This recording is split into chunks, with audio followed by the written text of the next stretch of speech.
everyone, and welcome to Straight from the Art.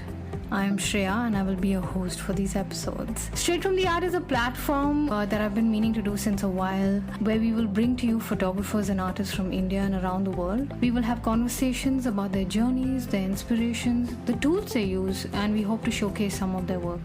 Most importantly, I want to bring to you the thought process behind their art. If nothing, I hope you enjoy these conversations. I personally am excited to share these with you. Our first guest is Akshay Bhoan.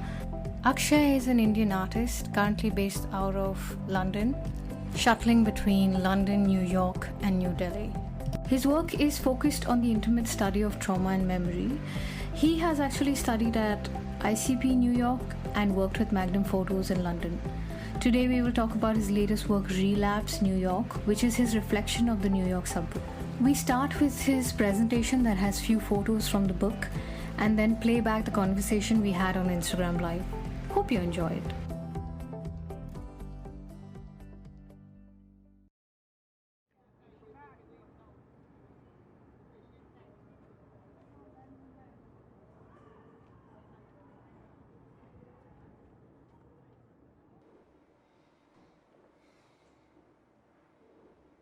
solución a todo en el mundo es Cristo el Señor. The solution to all your problems is Jesus Christ, the Son of God Almighty.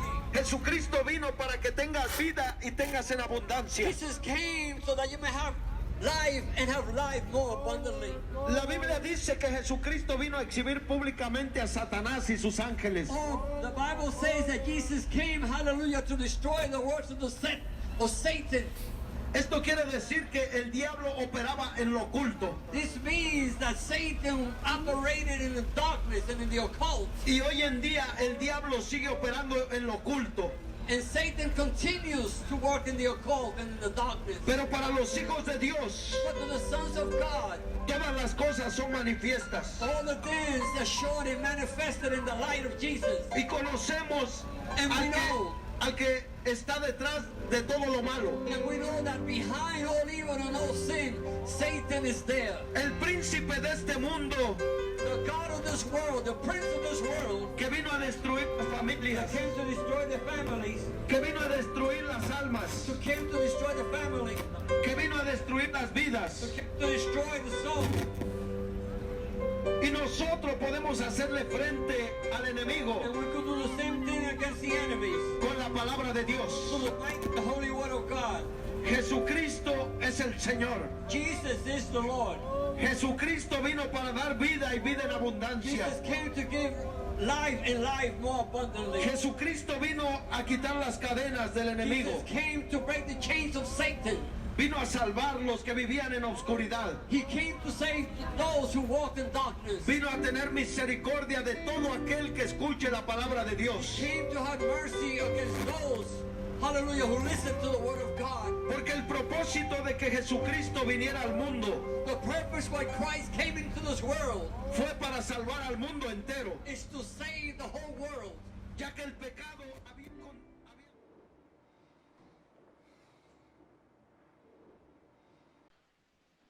Okay. Hi Shreya Sen, how are you? Hi. I just woke up now and I have and it is a really early morning here. So everyone who So doesn't know, I'm in Mumbai. Akshay is actually in London, and as technology goes, and as goofy that we are, we kind of messed up on the daylight saving part, and I had to wake him up from his yes, sleep. But we are here. yes, I will be showing this today, Shreya. Oh wow. So I haven't seen the complete version yet, so I'm seeing it for the first time with all of you. This is Akshay's actually handmade. He's taken the photographs, and instead of making a very traditional coffee table book, he actually built the book, created it. It's all handmade. He's, apart from being a photographer, like I don't think I can even call him a photographer anymore. I think he's an artist. He But is someone who definitely speaks a lot about bookmaking, and it's something that I do want to get into detail about at some in some other podcast at some point. That how do you bring your work together and create and put it together, whether that's in a book format or that form, and he speaks a lot about and he's a hoarder of all photography books. So if any of y'all want to rob him, that's what you will yes, find in his house. I Maybe will no not. food, I will but not be books. telling where I live. This is actually the first episode of the podcast channel, but we are doing this in the times of Corona, so we are doing it long distance. I was hoping to like have photographers in person and do these podcast sessions, but this way I get to have Akshay, who's in London, and me in Mumbai have this conversation. I bring this conversation to you, and I hope you get something out of it, and I hope it adds value. I hope it helps you think about something apart from what's going on, and I'm excited to get started. We were talking about yesterday just before in prep, like uh, it was not like I was not the go-to guy for film. I think there were so many other people, but I was so overly enthusiastic and vela in life, like I did not have anything else going on, that I was just reading up all of this stuff, and thank God for internet, because I was doing my engineering. I finished my engineering in 2007, and after that I was working for this telecom company, Ericsson, with Airtel, and I was just going crazy. I just could not handle it. And then I met this guy online on Flickr. His name was Parth, and he told me to apply for like this job in lomography, and that was when lomography was coming into India.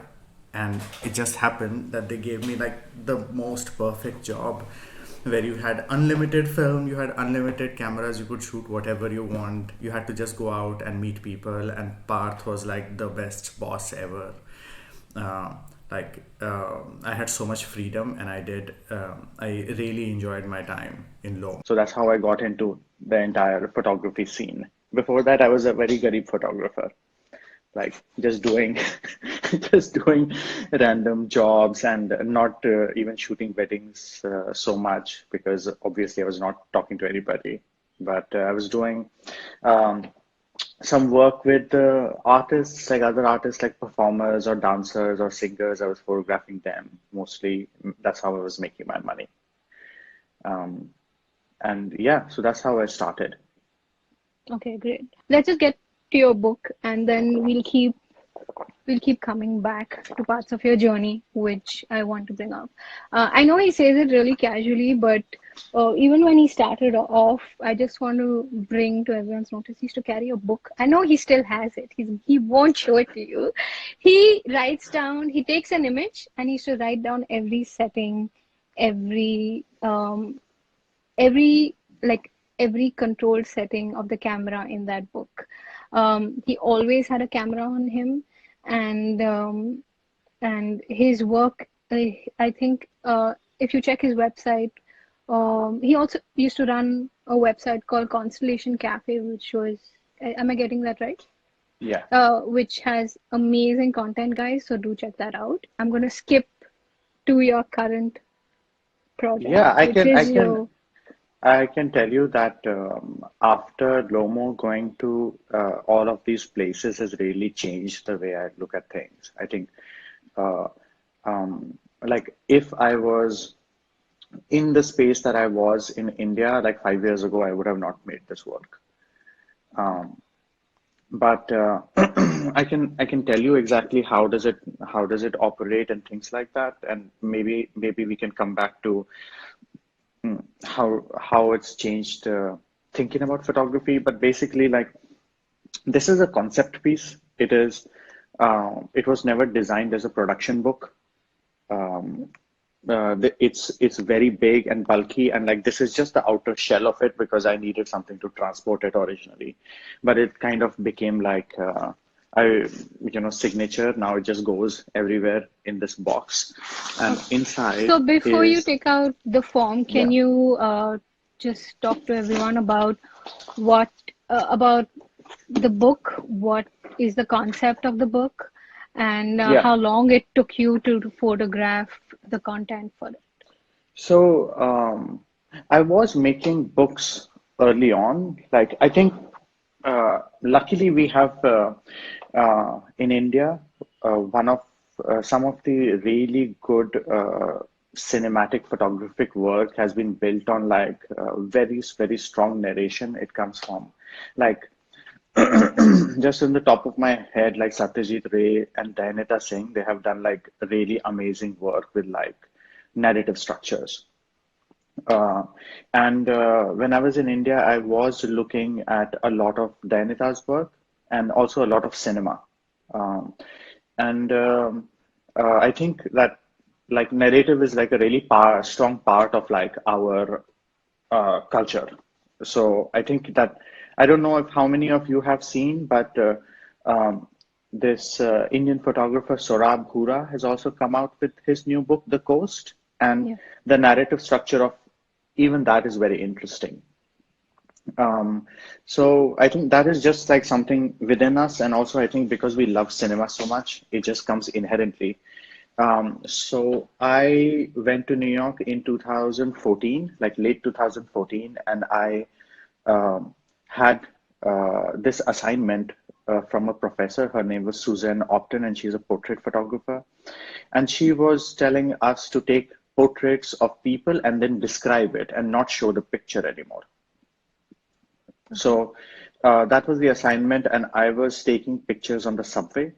And at the same time, what was happening was my roommate, who was in a different program in the photography school, he had this assignment in which he had to go and photograph on the subway for one whole week Okay.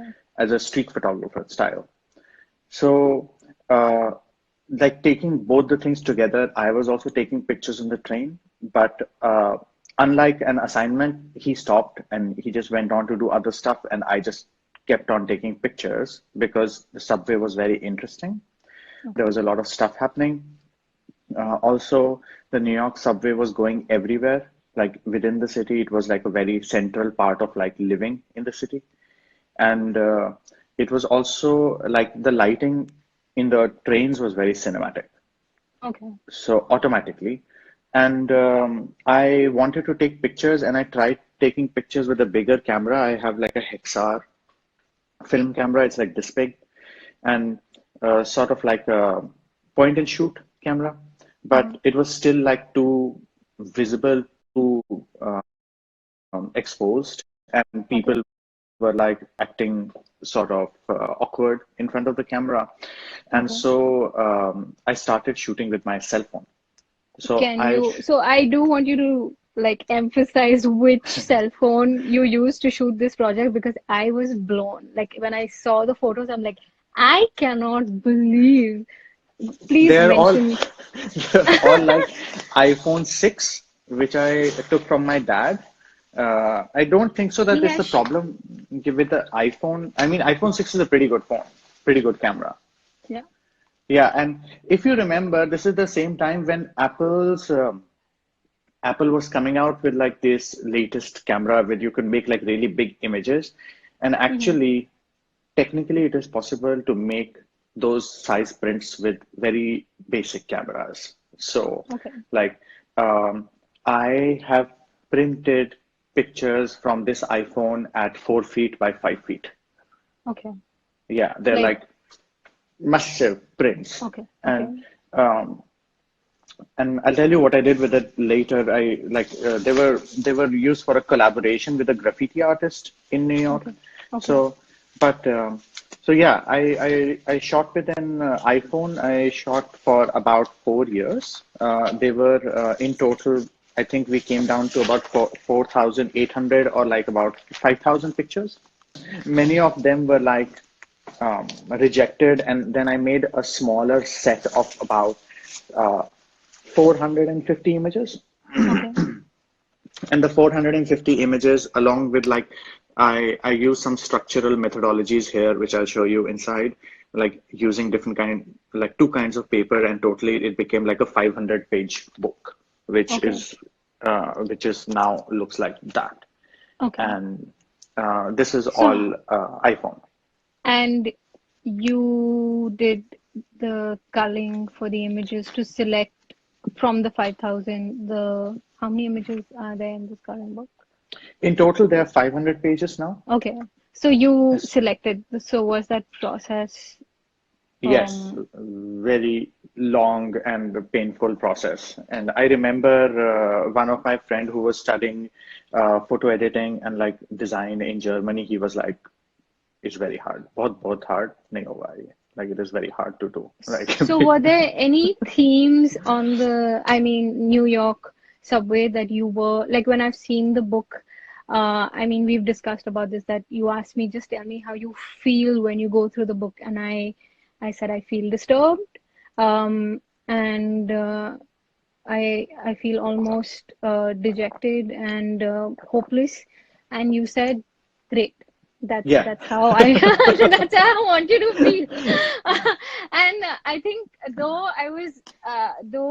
I was disturbed by it, I was almost intrigued that that's insane that you still created a body of work, that you should create a body of work that um that moves you and stirs you, and I mean that's the point of art. So Akshay is showing the I'll just book show a and few just pages, few but pages. yeah. But guys, I'm going to share the PDF where he has few selects of the images so you can have a better look. I don't know whether you can see it very clearly. I'll Can you? probably try to raise my camera and show it properly Okay, again okay, okay, in the middle of the conversation. okay, sure. But you're right. What happened is when I went to New York, I stayed there for 5 years, and I was lucky and unlucky kind of. I was living in like different neighborhoods with my friends, or like in their houses, or like wherever I could find a room. And being like like I didn't have a lot of money. I was working a lot of jobs. At one point of time, I think I was working like 4 jobs Okay, in the same week, like 7 days a week. And when like the great part about that city is that it's so well connected, and there is a lot of opportunity if you, as a creative person, you're looking for work. In I know in India, work is hard to find. Like it's actually genuinely hard to find. In New York, it's not hard to find. You can find work very easily. The problem is that the work is very repetitive, draining. Like you'll not get a lot of access to actually do stuff. You're probably doing other people's work. okay, So um, I was feeling very creatively uninvolved, doing a lot of work. And the second part was that the city has this hustling vibe. That means it's sort of like it's in very similar to like Bombay. People come there with very great aspirations to become something big. okay, And the last part is that the city in itself is very expensive. okay. So if you're not working, it is hard. It is hard to keep asking money, especially like coming from India. If your rent itself is just like $2,000, Okay. like it's not possible to ask from your parents. So you have Okay. to be able to earn it yourself. Okay. So I was living in this neighborhood, which was what they call Section 8 housing, or like subsidized housing for the poor. Okay. So I was living there, and I was meeting all of these neighbors, meeting all of these people who are living there, going like hanging out. And I felt like there was a lot of pressure from the system to constantly make money. Okay. It is a very commodified society. It was a lot of like keep on doing work, keep on doing work. Like for example, a simple thing like an Uber driver told me that that the city is always calling out for more work and more time for you to spend working. Yeah. And there is this common notion that if you will not do it, somebody else will do it, Okay. so that you are replaceable. And and if you go into the train, the general atmosphere was that the people were just very exhausted. Either Yeah. they were getting up at 5 a.m. or going to work, or they were coming back at like late in the evening, just like tired from work. And Okay. I could just really relate to that feeling that people were just falling off asleep on the train. But unlike one thing which I felt was unlike the Bombay train, there was like no communal understanding of what it means to travel together. It was very aggressively independent. Like it was very Okay. individualistic.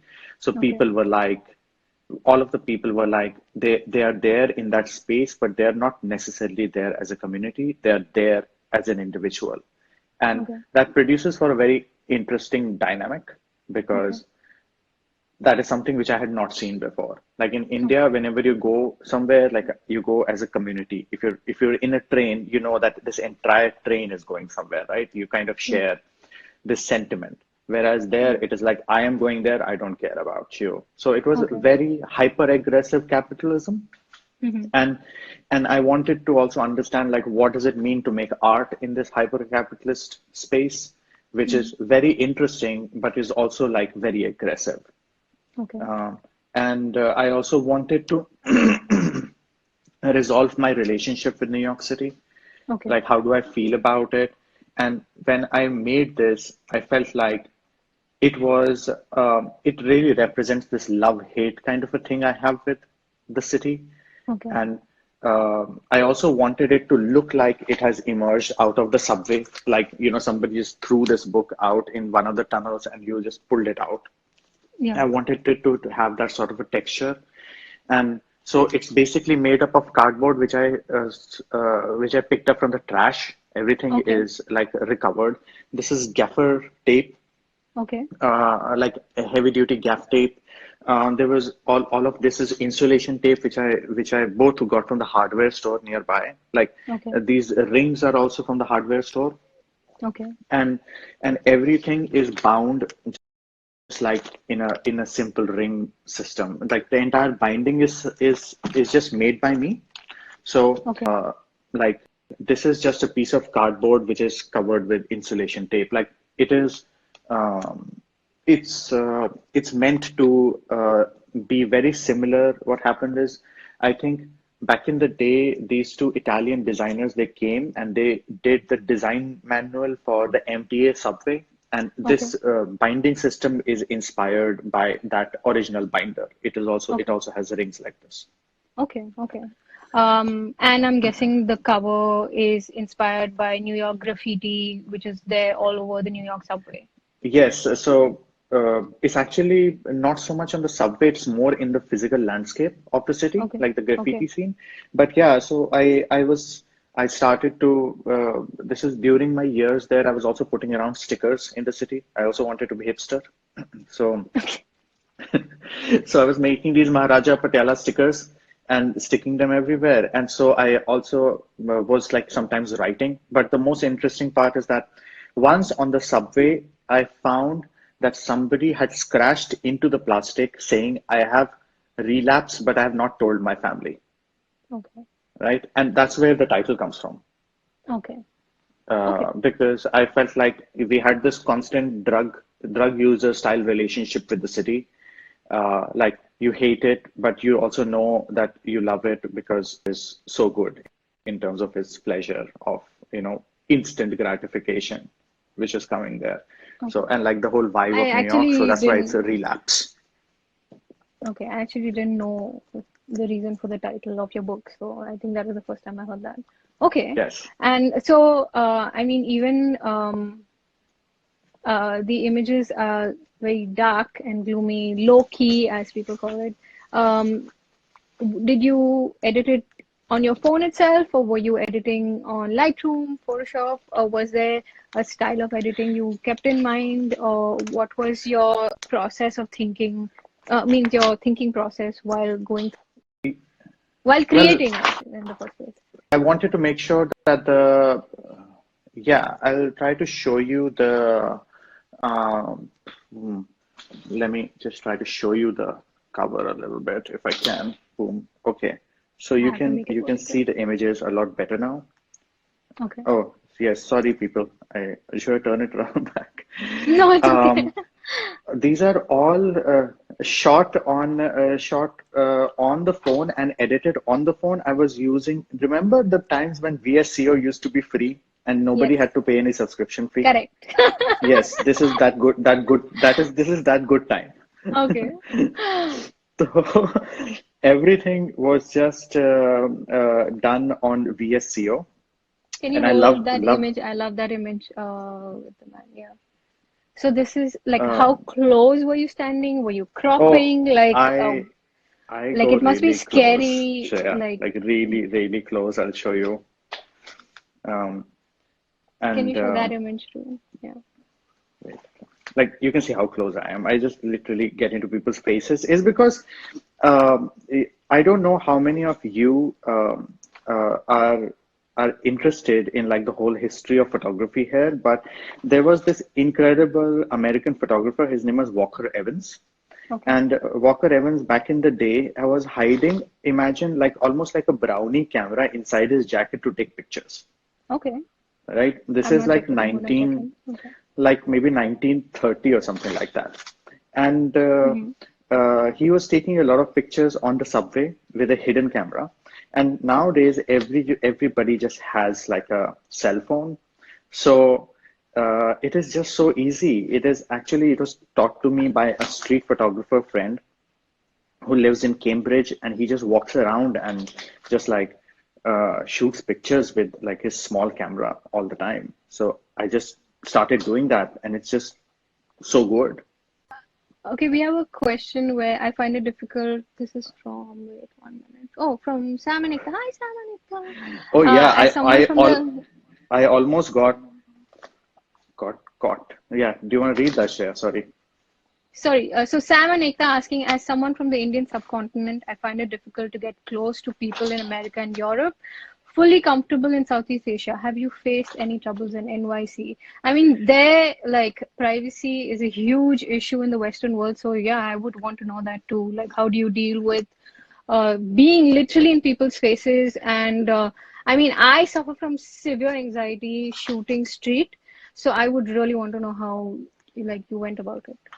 The thing is, I did get caught twice, Yeah. but because it's just so hard for anybody to know that you're shooting from a cell phone. Also, like I don't necessarily, I'm not necessarily like looking at the screen when I'm shooting. Like I kind of shoot from the hip, Lomo style. And that's the reason why the images are so close and you don't really have to be like obvious that yes, you're shooting right there. Uh, Okay. So, like tip over there, I shoot don't, from the hip. yeah, I Okay. don't talk to most of the people here. Like I rarely ever talk to people on the train who I don't know. Sometimes, yes, we would get into a conversation because somebody has seen my screen and they want to talk about like why am I taking pictures. Hmm. But I also was like carrying my school card from ICP or like telling them, hey, I'm a photographer. Like this is what I do. I just it's not like I'm So being a then thief. one is you are not consciously composing, but then what are you looking for? Are you looking for characters? Are you looking for what are Yeah, you looking for in your frame as a part of this project? I'm actually looking for like identifying clues. So, like for example, it was like very interesting. God we trust, right? Like on his backpack with like that American flag, and like this not white American kind of brandishing that. And sometimes I'm just looking for like this texture of sweat which Okay. is on this man inside the subway station. Sometimes it's just like oh somebody passing through and I'm interested in a space, and just like this is just the space. Or sometimes it's like things breaking up, like on the subway station or like somebody just holding a newspaper. I'm essentially like when I'm shooting, I'm trying to think about the overall ideas of the concept, but Okay. it's not necessarily like oh I am looking for him or like my subject to do something. Okay. So it's more like trying to talk about America, trying to talk about this space, waiting, exhaustion, trying to talk about like I think that there is a picture which comes up ahead. So also I made this book so that you can't see it in one go because it's so big. Okay. Like for example, now it's trendy to wear like these fake bulletproof jackets, like fake Kevlar jackets in New York, in the Okay. hood, right? So this guy is just wearing this fake icons Kevlar jacket, and you can just Okay. buy them in like lifestyle stores. And I feel that is a really odd thing for you to be sporting as like a teenager who thinks it's stylish to wear a bulletproof jacket. So I am usually trying to understand like more cultural marks, like how exactly like for example, let me see if I can find that image. But um,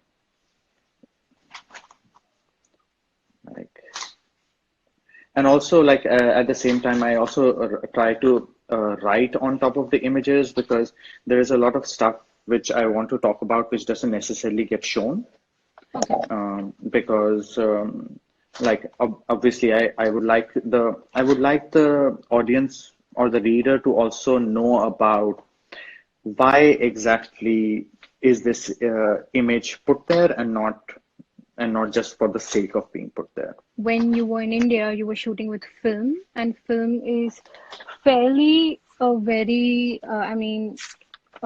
it's almost a very traditional way of shooting where it's you shoot with film, and it's almost a purist way of shooting where you shoot and you sort of don't edit. You have your image then and there. And of late, over the recent years that I've seen your work evolve after going to ICP and Magnum, I've seen that you've been mixing different mediums, that you don't hesitate to write, paint over an image, and in like mixing different medium into a photograph. I think it is actually like a really great place to start photography, like the analog way, because I feel when you are introduced to digital photography in the get-go, then there is this idea that you can as much as you want to get like the image which you see in your head, Okay. which is great, but is also sort of I feel like a handicap in terms of like you taking risks and you really having a motive behind pressing the shutter. So I when I went abroad and I started photographing more for projects, one thing I realized is that the film was very expensive, that I was having a lot of trouble keeping up with it. But Okay. secondly, I also felt like that I had to understand the medium well enough for me to really understand what is this concept and what is the best way to talk about it rather than this is the way I work and this is the way I'm going to extend myself. So I think that the biggest shift became that I was not so much invested in like the visual part of like the work, but more the conceptual nature of what I'm Okay. making. Okay. So like this work could have also been shot. I know a couple of street photographers who are my friends who are also incredible in, and they have in fact, right when I was one of my professors, he released a book which he had shot in 1984 or 86 on the Okay. subways. It Okay. is called, this photographer's name is Brian Young. Okay. And Brian has recently put out a book, and that book is very interesting. And it's actually this environment used to be a lot more dangerous back in the 80s. Like being on the Okay. subway, you could get mugged. It was very normal.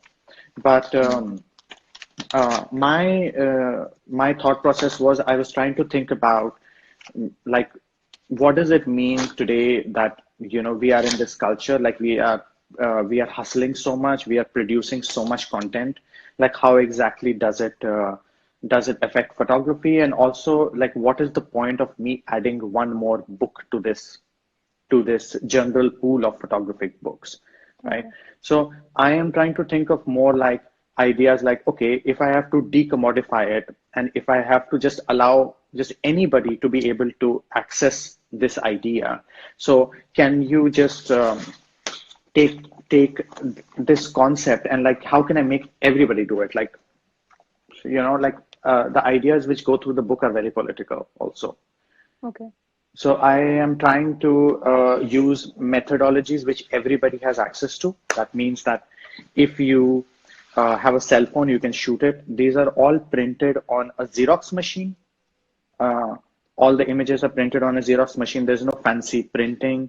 I don't even retouch them on the computer because I don't want inaccessibility. They were just done on VSCO, and I used to just have this Wi-Fi connection with the Xerox machine, so I would just print them. Someone mentioned. Someone Can you asked hear what me? paper did you? Yeah. Someone asked what paper did you use? This is a regular copy paper which you Oh, get in the store, like $500 ka bundle, like okay. that, the cheap paper. That is what I Okay. use. And then in the middle, I also have transparencies. So for Okay. example, like you can see, oh, let me just try to erase this. You can see like sometimes I print on transparent paper. This is overhead projector paper.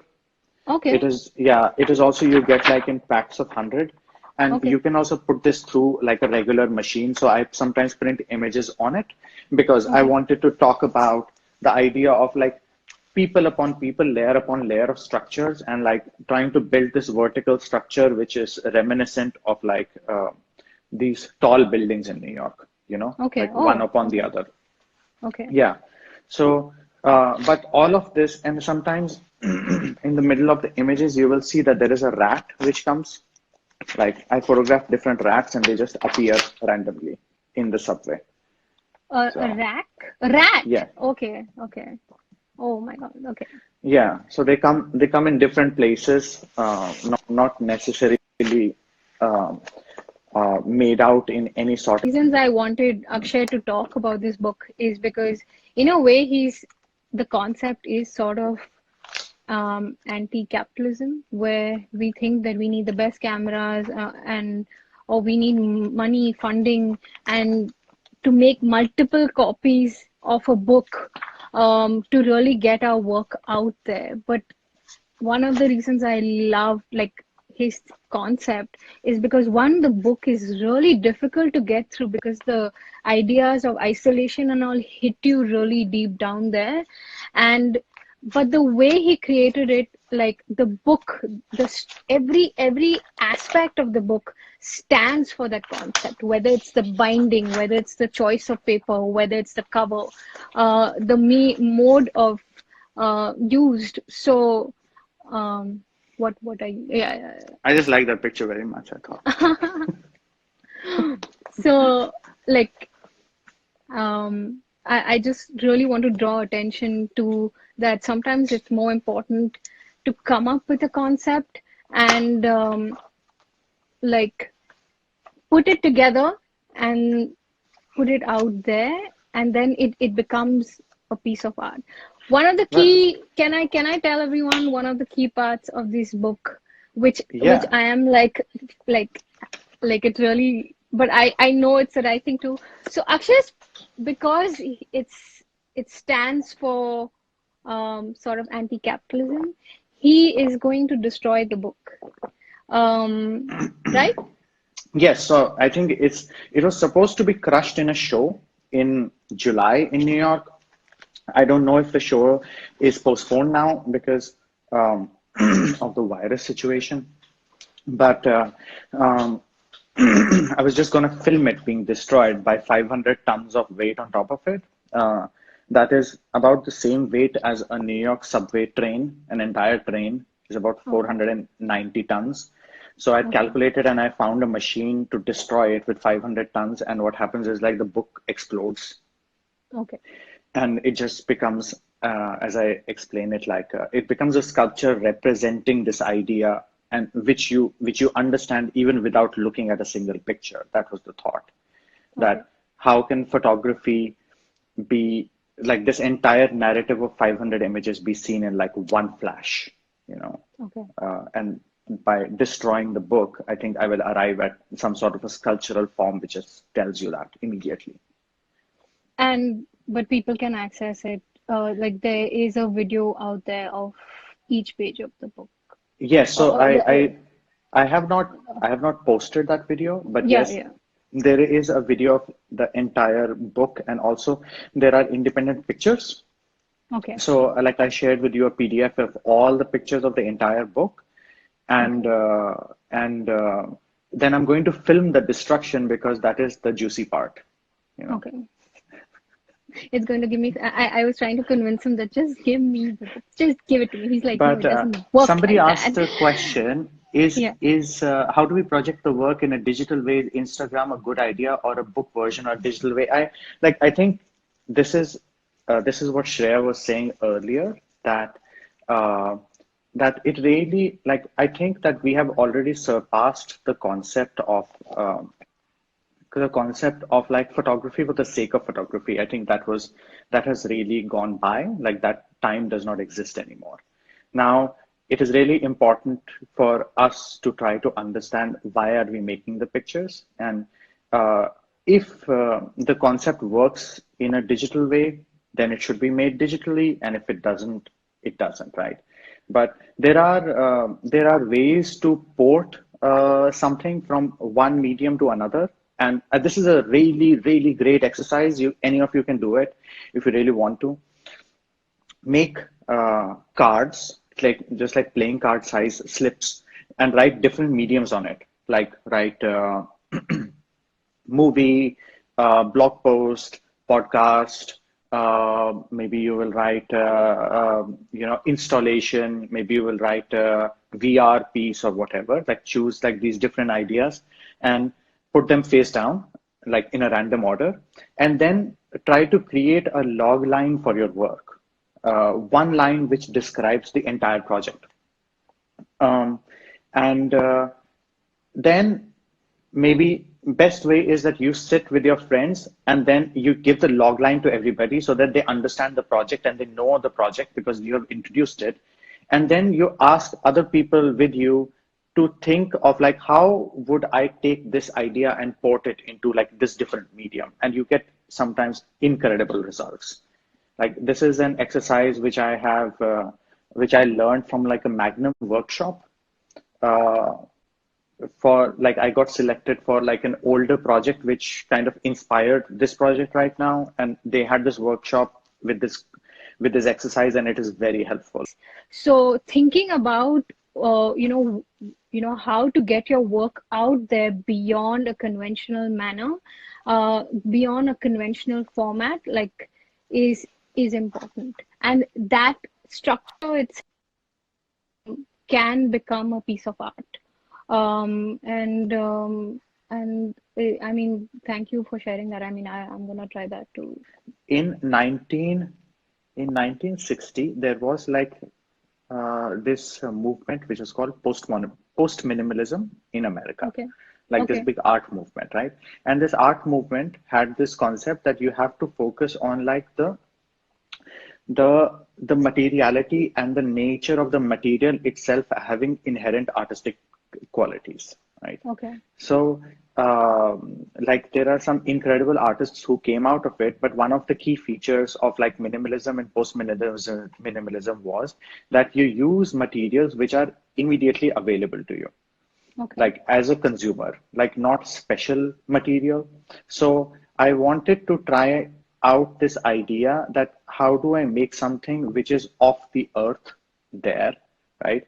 So which belongs to that place. And so I used everything which was easily available around me, Okay. everything which is like scotch tape, which everybody has access to, nothing special. Like, there has to be not one thing which is like very exclusive here, and that is the reason why it looks the way like it does. That almost makes me smile because I'm a foodie, so everything I draw, like I draw a lot of lines with restaurants nowadays. Everyone talking about pick local vegetables and forget your avocado and toast and pick your bindi and make it into like something fancy. So it almost, but it's true. Like I think a lot of us do not make um, or tell stories in terms of photography of just things around us because we think we need like something more, and using just what we have at home at times. And so I am assuming that for you, the content of the book and the concept was more important than technicals and Yeah, such I for had this project. Yeah, I was making books for a long time. I especially I make a lot of zines and stuff. But like the question I am asking myself is that if I make this book, what is it bringing into photography as a medium, and how does it challenge the medium, rather than it it is sufficient for the nature of what it does. Like, I mean, like, yes, it's a photo book, but I feel like most people who I show this book, they are also slightly disturbed. Like, I have had people also get upset thinking that is very harsh opinion of New York, like a very, very harsh. And also sometimes people have said, oh, this is like, it is like the narrative is too big. But I suppose like the most interesting part is like all of these people do have the feeling which I'm trying to give them. I feel like they Okay. just like are not used to that feeling, right?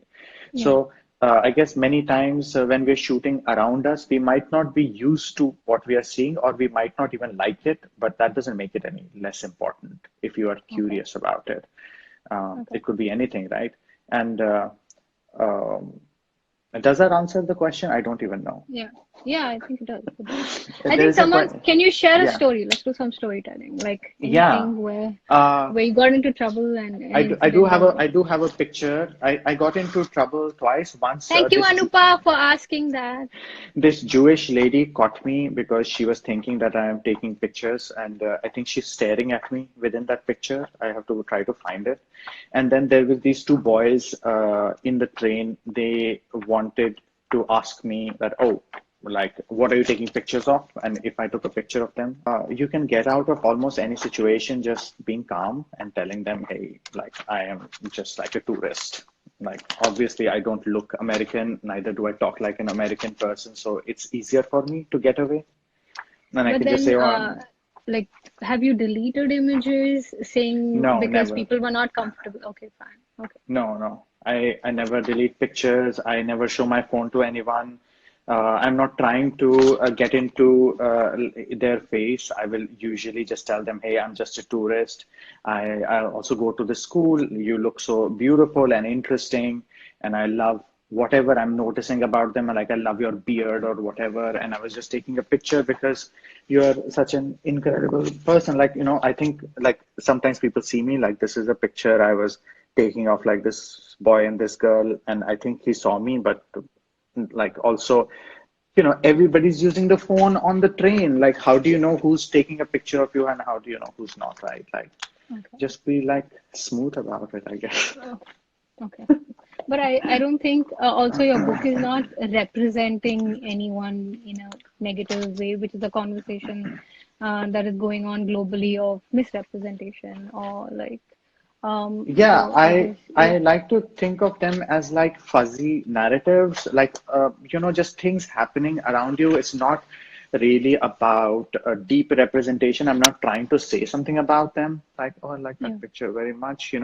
Like, it's just a moment. I don't know what their story is, and I just cannot say like why exactly is this person behaving in this way. But what I do is I try to write about certain things on the images I'll try to show you. For example, I'd be very opinionated, but yeah. So there, for example, I wanted to like look at this lady. A lot of people, a lot of like especially wealthy Americans, they get on the train only for very specific stations, and they get Okay. off very soon in Manhattan, whereas most of the other people who are traveling are either going to Brooklyn or Queens, and they have a longer journey. Okay. But so I was taking her picture, and then okay, 1 second.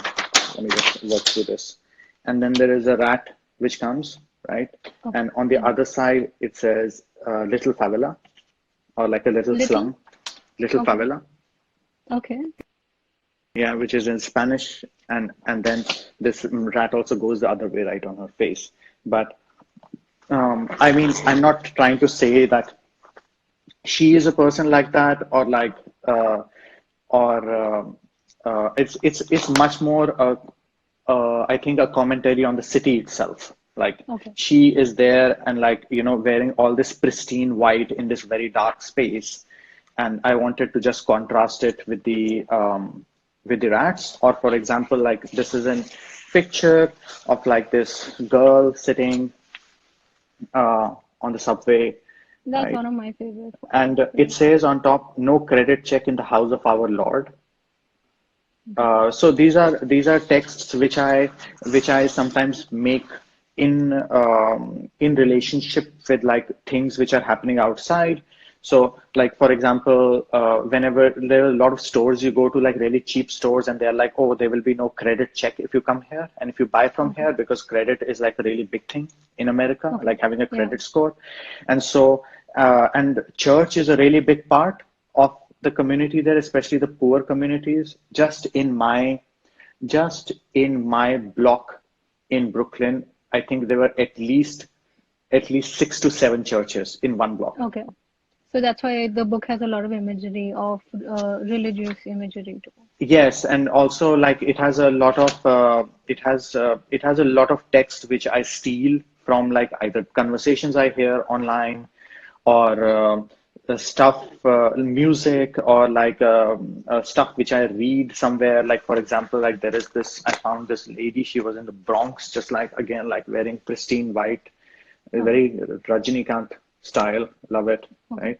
And then I had written stuff on the other side, and it basically says, "Scratch that silver because of the silver dollar, Okay. which is in the United States," and then swipe that card, which like there was, I don't know how many of you might know about this, but there was an anti-raise the fare movement happening in like called decolonize MTA subway, Okay. or hashtag FTP fuck the police, Okay. which there was a lot about you should swipe your card if it's unlimited to let other people in because it's not illegal.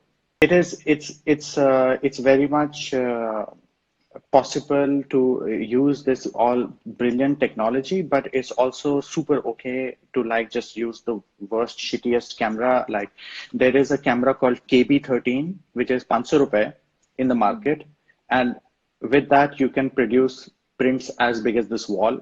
It's Okay. no problem at all. Like I think you just need to know what is the purpose of what you're shooting and what feeling are you trying to get. So like there is no need for like super high quality camera. Like I don't know how many of like I can tell you that there are incredible photographers who have just shot with like whatever is available to them. I don't do you know Shreya Moriyama, the Japanese photographer? I've heard of Daido him. Moriyama. I don't know if Yes. you've heard of him. That Yes. Daido Moriyama has never even bought a camera. Like that dude was just gifted a camera. He just used that and that's it. Like that's just the way he's been rolling. Just like one camera all his life. Okay. So like it really does not matter. And if you do not have the money to buy top end camera, just don't waste your time. Just buy like whatever is accessible to you and just roll with it. Parag has asked a question. We'll just come back to that in like 2 seconds. I'll just tell you about this camera thing because I know that it's a very big thing in India. I was listening to Mahesh Bhatt's talk about something regarding photography in the Goa school, and he was also talking about equipment a lot. Or personally, I just get very bored talking about Yeah. equipment. You can just use whatever. It is very easy nowadays with digital technology, especially. A lot of people starting off, of course, the skills are important, and for them, the learning the basics of the camera is important, and I completely tell people to do so. But could you talk about your like the photographers whose work you were influenced by when you started off your journey? Like Yes. name some so that people can research a bit, and also mention photographers right now who are influencing your work. So you have, when you are starting off, some examples so that people who are starting off can, because everything's a journey. Like all of us have to evolve to really create the kind of work you are doing right now. So for people starting off, can you recommend some photographers who influenced you when you started off? Well, I can tell you that I've been a fanboy for Dainita for a long time. Okay. Like Me too. I yeah, like super fanboy, and I think now I that is the first I think the first photo book I might have bought by myself. Hmm. Then I don't know if how many of you guys have seen Raghuveer Singh's work, but it is insane good. Like especially he made this book called A Journey into India, which is just like I am very happy that I have a copy. And if you're, because I don't know if they made a second edition, but if you guys can get your hands on it, it is an amazing book. At that time, I was also able to get my hands on like mostly like Magnum photographer books Yeah. because they were very widely published. So I remember Joseph Kudelka, and I also had found like I did have access to Raghu Rai stuff, although it doesn't inspire me so much. But in India, at least that's one way to access it, right? There's also, I know, I'm sure many of you have gone to like Purana Kitab Market and might probably found like Salgado, Sebastio Salgado, who Okay. is very well known, and he has this book Workers. I don't know if you've seen it or not, but if you I've haven't seen seen it. Yeah. Workers, it is an amazing book. Okay. And then uh, I also found out about Ansel Adams, who was like Hmm. this American classic photographer. And later on, I think I was also looking at this photographer. His name was Fazl Sheikh. Okay. He's an American photographer who has been doing some really amazing stuff again. So So though I mostly know that you don't, portraitures. so I know that though you don't like being boxed into a genre of photography, that you were influenced by street photography, photojournalism. Like, is there something Everything. that you were Yeah. drawn, like particularly drawn? I was mostly interested in like quieter atmosphere. Like that's one Okay. of the reasons why I don't think so that I relate to Raghu Rai so much because he is very amazing, but he's very chaotic, right? Okay. And I like a little bit of like more slower poetry based work, and I that's why I think like Raghuveer Singh is much more to my style or Dainita. I also really like if you want a masterclass in like image editing, then you should look at Dainita's book Sent a Letter. It is very rare to see that Okay. book, but that is her only like masterpiece. Like not only masterpiece, but yeah, it is like a masterpiece. It is incredible. I will And photographers right now that have influenced you. right now I look at very little photography, to be honest. I haven't been looking at a lot of photography since like the last, I would say, 2 years. Okay. Uh, and but I've been looking at a lot more sculpture. I don't know how many of you guys know like the work of Richard Serra. He makes like these grand monumental metallic pieces, or um, this artist, his name is Gordon Mata Clark, who takes houses and cuts holes inside them. Okay. So I've been looking at a lot of art practices and not necessarily photography because I think now I've come to a stage where I can just use photography more flexibly Okay. than to try to follow like a traditional path of like just seeing and showing. Question slightly off topic, but I wanted you to talk about the beginning of your work starting from Constellation Cafe. Uh, Parag is asking that. Should we go Yeah, through go that again? go ahead, go ahead. Uh, if you would like to see a trajectory of the work overall, please feel free to like just hop on to my website and it has a CV kind of a space. But overall, I feel like uh, I I wanted to do Constellation Cafe because I really wanted a legitimate way to talk to all of these incredible artists that I met Okay. and for me to write emails to them, sometimes they would just not respond. So I figured out this trick that if I told them that I'm running a blog and I will interview you, then they usually would respond. Okay. Right? Okay. And so I would just do research of them, and then I would just ask the questions which I wanted to ask anyway, but as an interview, so everybody had access to it, and most Yeah. people were just like very open to doing it. Yeah. And then because of that blog and because of writing, I was offered this Lomo job, and that really helped solidify my position, because that's how I met Sumit Dayal, like Saurabh Hura, or like I think Indu Anthony, who lives in Bangalore, like all of these incredible photographers who were doing like interesting work, and Arko Datta, I think, like this Bengal Calcutta crew also like doing amazing work. So I it was very easy because I had something to show that I've already done. Okay. Uh, Can you just again mention your website so that if anyone wants to access it now, it's bhon.com. that is your work and Yes. Constellation. Constellation Cafe is a WordPress blog. So can you mention the address of the Yes, entire? it's you might have to just search for constellationcafe.wordpress.com, Okay. or you would have to just look for Constellation Cafe and my name, Akshay Bhoan. That is, if you want any information on like film, where to go to get your camera repaired, or like that kind of technical stuff, mostly it's on there. And then there are also some really good interviews with artists I have met who I'll have been. definitely check it out. It's a really different website, and I mean, I know we have a ton of YouTube resources telling you how to use your camera and breaking and aperture and all of that, but I'm like, it's also important to understand the way of seeing and we have so much incredible work in India, but we really do not have enough access to the thought process, and which is more important than the tools. The tools are easy to learn eventually, but to understand someone's life experiences and things behind the stories, that is what we need. Like, we need to learn, and I'm so glad Akshay came on and shared so much.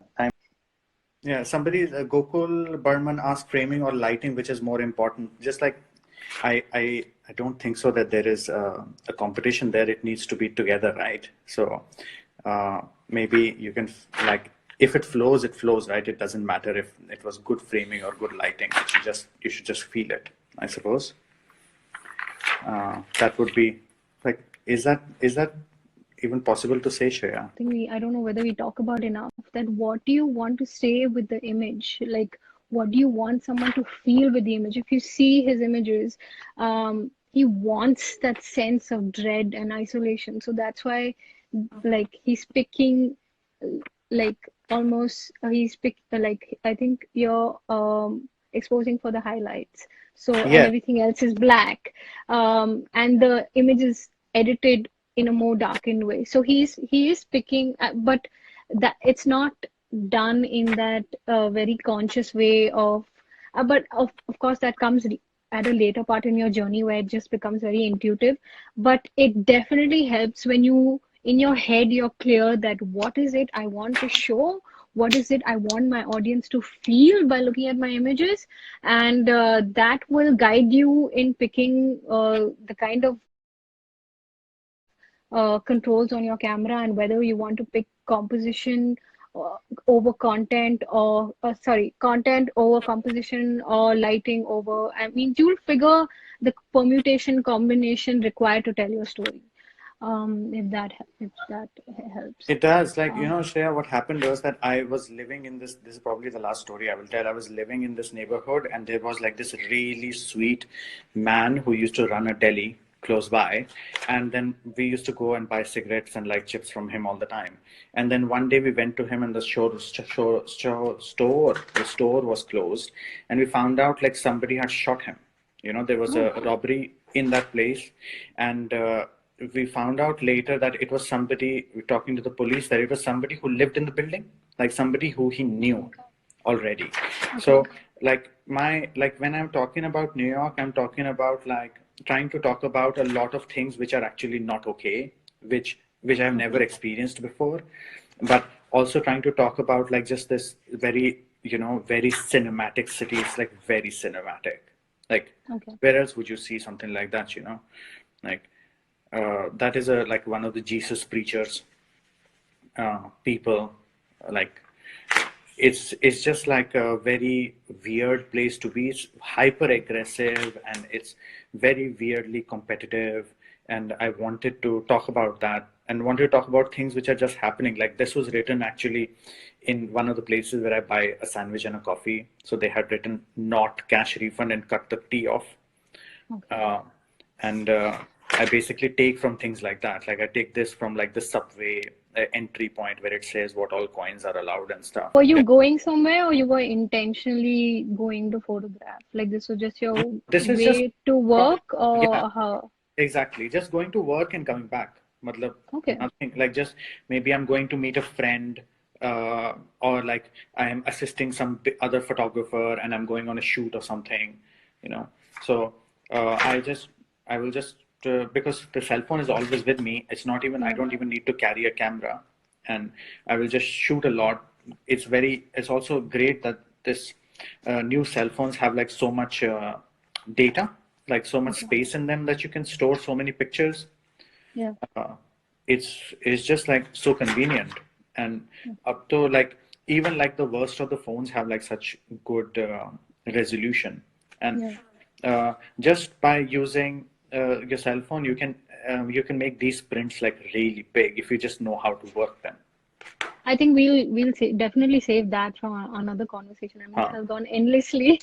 Um, okay. So I think we're gonna wrap up happening in London in terms of the lockdown. And Yes, there anything you is. want to say to photographers, because I think we all are going to go through hard times, economic with the economy. Even once this settles down, anything you want to? I think you've given some great Wait, tools, guys. Shreya, One of the reasons, yeah, I was really hoping that that you can also tell me that how exactly has the situation changed now? Like, you are now doing all of these podcasts, right? And like, there's so many more photographers in India since just like the last 5 to 10 years. Uh, will you be doing this more often? Like, will you be now doing like an entire educational space? I do. I've been meaning to do it since a while, so I hope I can do it. This is something I've felt from the time I was interning 8 years back with my mentor, and I realized that there's only like very few of us have access to people who have succeeded in photography, mostly in India. It is not easy succeeding in India. We don't have the best photography schools as such. Our YouTube channels are mostly about tech rather than making work. There are amazing wedding photographers. There's Pep and Silk, was a big influence for me and my work changing. So I hope they keep creating the content. But I know that there's enough space um, for more information, and I do want to be a part of it, and for education and photography in India. And I do hope I can add value there. I'm awkward and nervous, and that one of the reasons I have a lot of personal drama going on always. But I'm glad I finally got to do this. And in terms of the current situation, in terms of Corona and small businesses, young entrepreneurs sustaining themselves, do you have any 3 tips? Let's do 3 tips. Honestly, I have Just not like, everything is shut down now, right? yeah. There is this interesting thing going on, is like supporting artists. Like, artists are selling work online, a lot of Yeah. them, because they cannot go out and shoot. Um, Mhm. so I think that is a great idea, but I'm Yeah. not really sure there is um, enough finances to go around that kind of a thing. Okay. Also, like, but I've only been in London for like 2 months now, so I don't really know how people are coping with it. I just know that everything is down right now. And I hope everyone's good. We have a 5 p.m.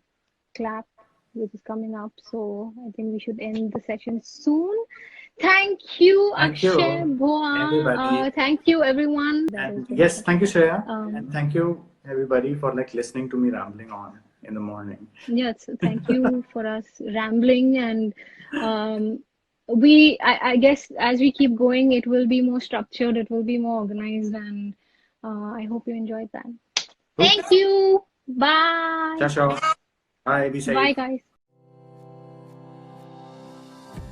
Hey guys, so hope you enjoyed that conversation. I had 3 takeaways which I thought I would summarize. I think number 1 for me was be open to finding inspiration in your own environment and in your own experiences, which means that even if you're going through a hard time right now, take photographs of it. Your experience of the time is still important, and there might be a powerful story right there. That definitely was a huge takeaway for me, that even the most difficult and negative experiences have an important narrative. Secondly, the tools, your medium, your subject, everything can be a part of that story you want to share. You can be mindful of each and every element when you share that story, from the camera to the lighting to the paper you choose to print on. Thirdly, the inspiration from your art actually does not have to be only from your field of work. Akshay is a photographer, and as our conversation went, you heard that currently he's being inspired from sculptures, and hence he has also thought about the physical form in which he's representing his art. His concept is not limited to the photos but extends to the book and the very act of destroying the book itself. I think I learned a lot from this conversation and hope you did too. Stay in, everyone. Stay in and stay safe. I know it's a difficult time, but know that we all are in this together. Like, subscribe and share, and stay tuned to our channel. Look forward to speaking to you soon.